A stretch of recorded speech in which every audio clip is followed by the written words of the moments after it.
Hi, everybody. Today I wanted to share with you or have a discussion around this set of images, and they really revolve around the central image, which is an image taken of Fela Anikulapo Kuti, who's the famous musician, internationally recognized and known as Fela Kuti for short. So just to say a little bit about Fela, for those who are watching who may not be familiar with him, he's famous for being known as the pioneer of a music style which is called Afrobeat. And Afrobeat actually is undergoing a kind of revival with the youth. So yet another generation.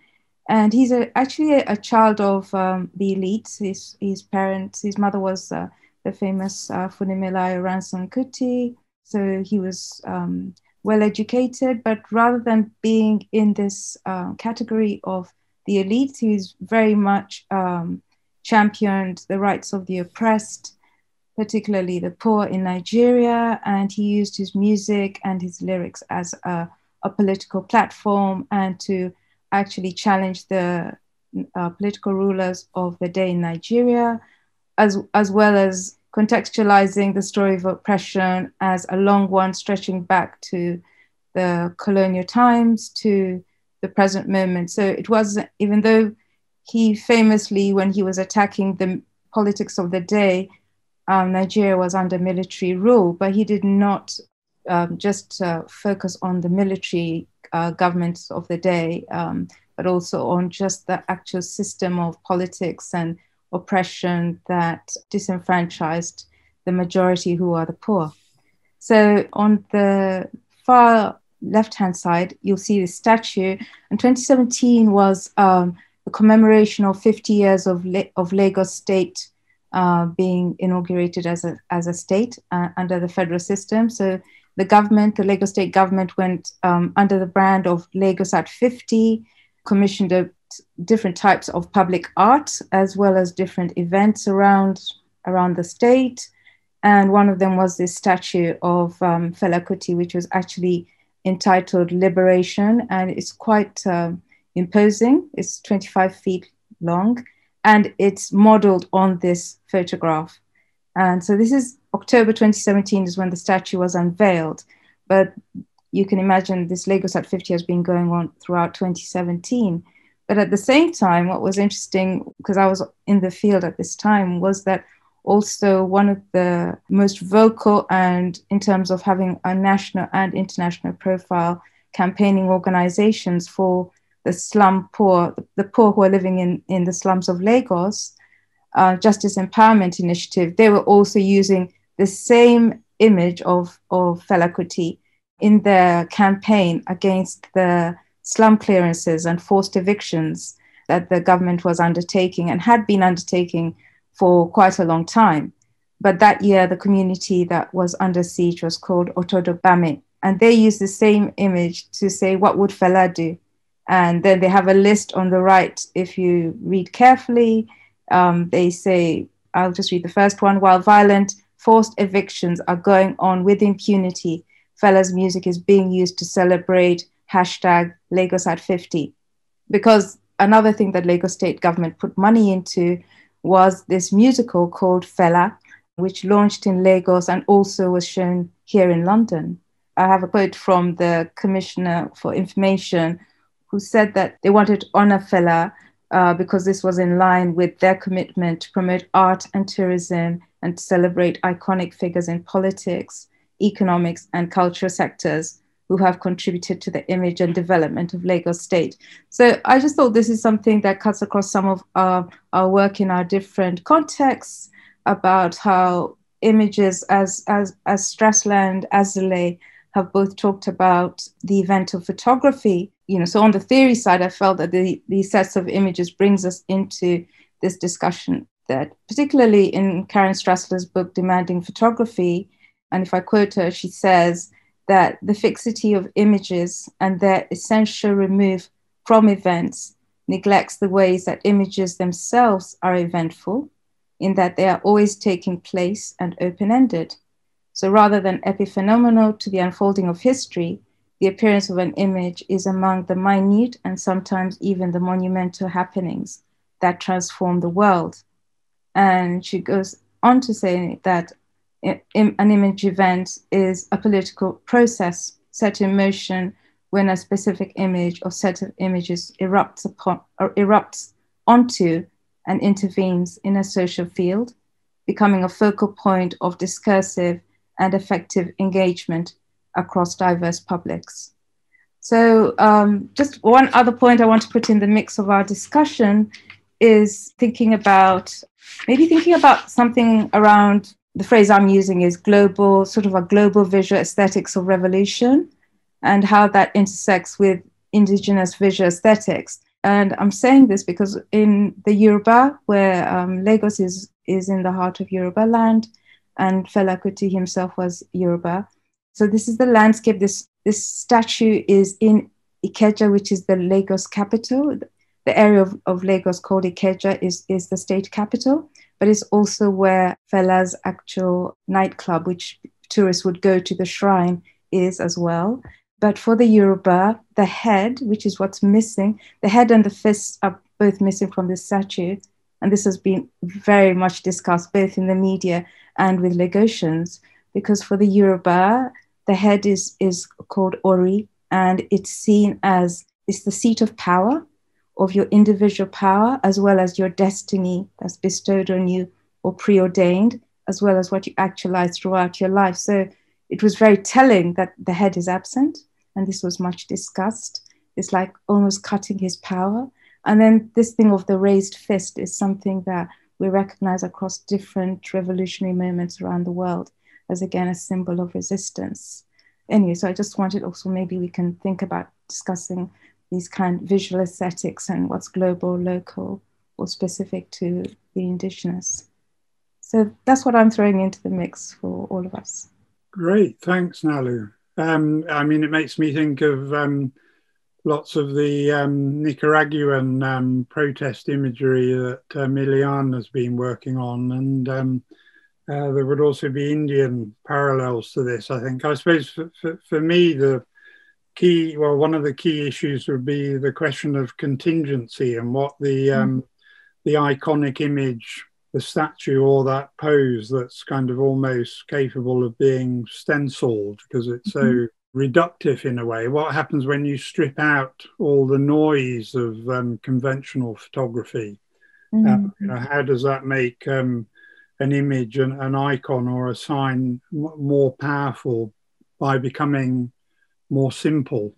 I don't know whether Ileana wants to come in on. Yeah, I was thinking immediately when I saw this, I was thinking about the image of Che Guevara and how that has impacted, I suppose, the production of any kind of a revolutionary or struggle, say, imagery in Latin America. And obviously from there, rippling through around the world. And already since the 60s, because I think this is something that for me, as someone who also comes from a background of art history and photography history, there's also the weight of history, because I feel like the way in which we tend to think about this kind of ripple effect as being characteristic to a digital moment, so post-analog moment. But actually, when you look at the history of photography, when you look at what happened in visual culture, I suppose, as a whole, from the 60s onwards, is that there were other means of reproduction that were equally kind of widespread and available for very kind of minimal costs, I suppose. So that is how the image of Che, which has a fascinating history through its kind of routes from the photographic image being kind of transmuted into a poster via Italy, via the United States, and then coming back to Latin America, and then from there creating alliances with various post-colonial revolutionary movements in Africa and in Asia, and kind of creating these kind of South by South emancipatory gestures.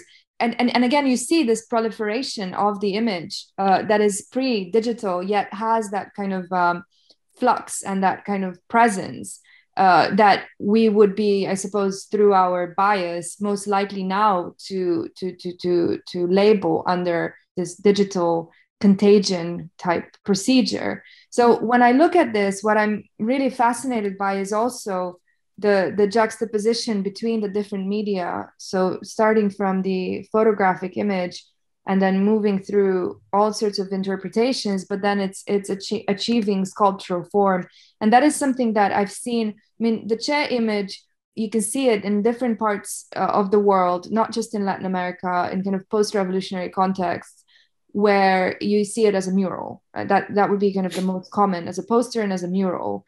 But sometimes it kind of would become embodied as a 3D shape. In Nicaragua, you see various kind of former fighters in the revolution who are now looked at as heroes that kind of have occupied niches in public spaces as sculptures, as statues, as monuments. Perhaps the most relatable example is that of the iconic photograph by Susan Macilas that has been actually reinterpreted as in sculptural form and positioned in at least one site in Nicaragua, in the city where that picture was originally taken. So I feel like I'm really I'm curious about what happens within the public imagination that makes people kind of need to summon these types of images time and again, but also what demands a sort of materialization into three-dimensional form. What is it that makes people need that sort of presential power of the image? And what you were pointing at, Nalu, with here, it's almost like the suit of Fela. So it's almost like a skin. It makes me think of, is it Saint Bartholomew? I'm sorry if this is a bit macabre, but like of the saint represented through his skin. You know, it's almost like this is enough to kind of signal who he is and his power. It's almost like his superhero suit or something like that. Well, anyhow, I'll just leave it at that. But lots to think about, lots of parallels for sure. If I may, I think there's also an opposite trajectory that one could point to. So rather than thinking of contagion as the positive continuous spreading of the revolutionary word through symbolization and simplification, as Chris was explaining, I think one could also make the exact opposite argument that this symbolization, simplification, and super dissemination actually creates the banalization and the demise of anything that is actually poignant, revolutionary. It creates the idealization, the sort of cult of the leader. It's instrumentalized by the state, by the government. It's instrumentalized by commercial businesses. So I think there's much to add here in terms of the annulment of whatever was once revolutionary, whatever was once sort of against power. And it's now becoming part of the apparatus, part of a commercial or, part of the banal global T-shirt of the Che or Fella as something very easy to use by a government and instrumentalized for its own purposes. I also agree with that because based on what like Nalu and Ileana said, I mean, it becomes a kind of convenient proxy or template to communicate a certain kind of politic, right? In what someone wants to project about a movement, for example. I'm thinking specifically of a couple of portraits that were taken by an Indian photojournalist who also relevant to Chris's work as well, of the leader of the Tamil militancy, Velupillai Prabhakaran, modeled after the Che portraits, right? Where he wanted to communicate something about his kind of, left-leaning, people's hero kind of politic, right? But, this was ultimately what would go on to become quite an authoritarian movement. But that image was extremely sort of calculated because it communicated something not only to the local kind of, his immediate audience, but situated him within a kind of global iconography of evoking a certain kind of, political commitment. I think that's interesting how these images become sort of, communicative templates and, easy proxy to say something. Just to say something very briefly, of course, this has to be judged at the ethnographic level. I'm only saying this as a provocation because it may be the case that on the field, people are using these globally symbolized, disseminated images to produce things which are quite new, quite revolutionary on their own terms. But Kostis, I find your provocation tremendously useful. But isn't the kind of broader suggestion that in the noise contingency, I mean, to use a Kittler term, the data ratio of the original photograph, there's a kind of recalcitrance, a sort of a density that is resistant to appropriation, and is something that we should perhaps celebrate and affirm, and be suspicious of the kind of stripping away of that noise in order to extract the iconic logo, which is so easily appropriable and reinterpretable. Sort of rather Adorno idea that there's a difficulty in photography, which stems from that contingency emerging from or intrinsic to the photographic event, which I think is, obviously key for both Benjamin and Azulay.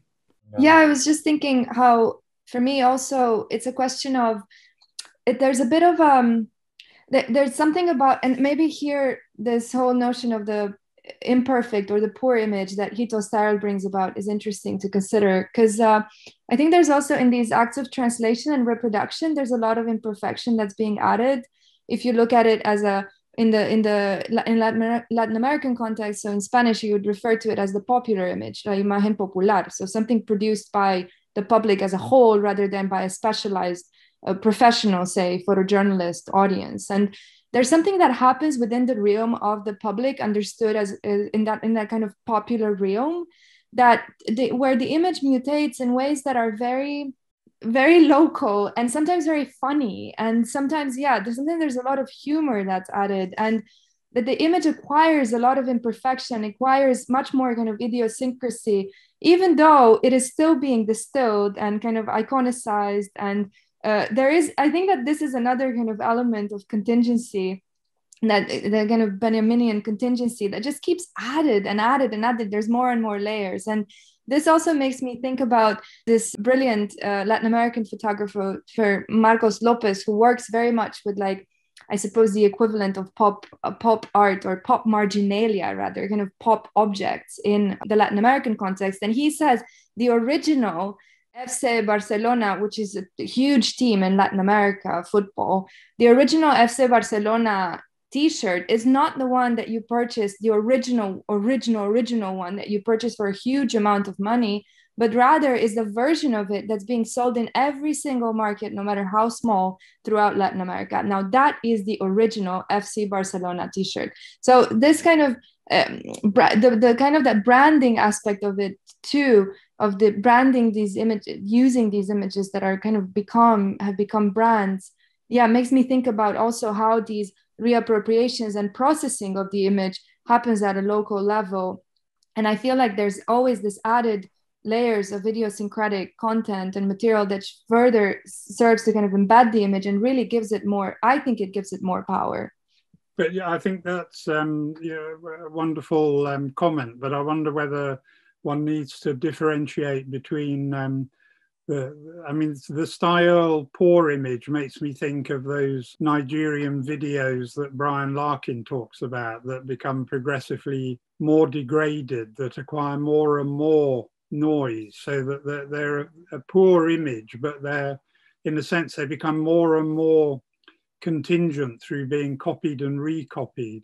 But I wonder whether that, semiotically speaking, that's actually rather different from the icon as logo.